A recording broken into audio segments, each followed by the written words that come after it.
வணக்கம். நான் பார்த்தே சமைத்தேன் நல்ல பொண்ணு. ரக்ஷாபந்தன் இன்றைக்கி இதுக்காக நேற்று நான் என்னென்ன சிம்பிள் ஸ்வீட் பண்ணினேன்னு சொல்கிறேன். இதுக்கு கேஸ் பற்ற வைக்க வேண்டாம். முதல்ல 2 டேபிள் ஸ்பூன் உடச்ச கடலையை எடுத்துட்டேன். அப்புறம் அதே மாதிரி 1 டேபிள் ஸ்பூன் போகிறோம் நம்ம சுகர். அப்புறம் 1.5 டேபிள் ஸ்பூன் மில்க் பவுடர். இது எல்லாத்தையும் எடுத்துக்கணும். முதல்ல நம்ம எடுத்துட்டு அந்த உடச்ச கடலையும் 2 டேபிள் ஸ்பூன் உடச்ச கடலையும் 1 டேபிள் ஸ்பூன் சுகரையும் நல்லா அரைச்சின்னு வந்துடலாம். அப்புறம் அதை பொடி பண்ணினப்புறமா இந்த மில்க் பவுடர் இருக்குது இல்லையா, இது 1.5 டேபிள் ஸ்பூன். அதை இது கூட போட்டு நல்லா நம்ம ஒரு பாத்திரத்தில் ஒரு கப்பில் ஆக்கிக்கலாம். அப்புறம் இதுக்கு ஒரு மாய்ஸ்சர் கிடைக்கணும் இல்லையா நம்மளுக்கு பேடா பண்ணுறதுக்கு. அதுக்காக நல்லா கொதிக்க வச்சு ஆற வச்ச பாலை 2 ஸ்பூனோ 3 ஸ்பூனோ எவ்வளோ வேணுமோ விட்டுன்ட்டு அதை நல்லா கலக்கி ஒரு 10 நிமிஷம் வச்சுட்டேன்னா அது கொஞ்சம் இறுகின்றிடும். அப்புறம் இது மாதிரி உருண்டையாக பண்ணிடலாம். இதை சின்ன சின்ன பால்ஸாக இது மாதிரி பண்ணிவிட்டு எங்கிட்ட அந்த பேடா பண்ணுற அந்த ஸ்டாம்ப் இருந்தது மோல்டு, அதை இதுக்கு மேலே அமுத்திட்டாக்கா உங்களுக்கு நிறைய டிசைன்ஸ் இருக்குது. இதில் நல்லா ஸ்வீட்டாக கிடச்சிடும் நம்மளுக்கு. கொஞ்ச நாளைக்கு அப்புறம் கொஞ்சம் முதல்ல லூஸாக இருந்தால் கூட அப்புறம் நல்லா இறுகமாகிடும். ரொம்ப டேஸ்டியாக இருக்கும். தெரியவே தெரியாது நம்ம ஆற்றுல பண்ணினதுன்னு. இதுதான் நான் முதல்ல பண்ணினது.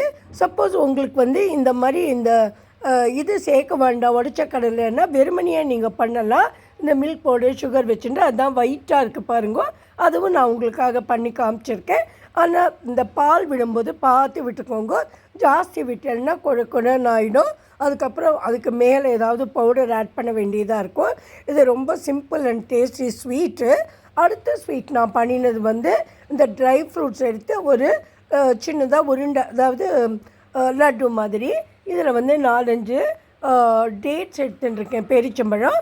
அது கொட்டையை எடுத்துட்டு அப்புறம் எல்லா ட்ரை ஃப்ரூட்ஸையும் போட்டுட்டு எல்லாத்தையும் நல்லா அரைச்சி வச்சுட்டுருக்கேன்.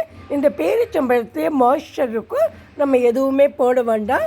அதுக்கப்புறம் என்கிட்ட கொஞ்சமாக இந்த கேஷ்யூ நட் பவுடர் இருந்தது, அதையும் ஆட் பண்ணிட்டு வெள்ளை எள்ளு இருக்கு இல்லையா, அது வறுத்தது இருந்தது, அதையும் இது கூட ஆட் பண்ணிவிட்டு நான் நல்லா உருண்டையாக பிடிச்சி வச்சுட்டேன். இதை நம்ம குயிக்காகவே செலவழிச்சோம்னா ரொம்ப நாள் வச்சுக்க முடியாது. ஆனாக்கா அது நல்ல டேஸ்டியாக இருக்கும். ஒரு 2-3 நாள் வச்சுக்கலாம், பரவாயில்ல. அடுத்ததாக நான் பண்ணியது இந்த சாக்லேட் இருக்கு இல்லையா, அந்த டார்க் சாக்லேட், அதை எடுத்து ஒரு ஸ்ட்ரிப் மாதிரி பண்ணியிருக்கேன், ரோல் மாதிரி. இது சாக்லேட் பவுடரும் மில்க் பவுடரும் ஈக்குவல் குவான்டிட்டி.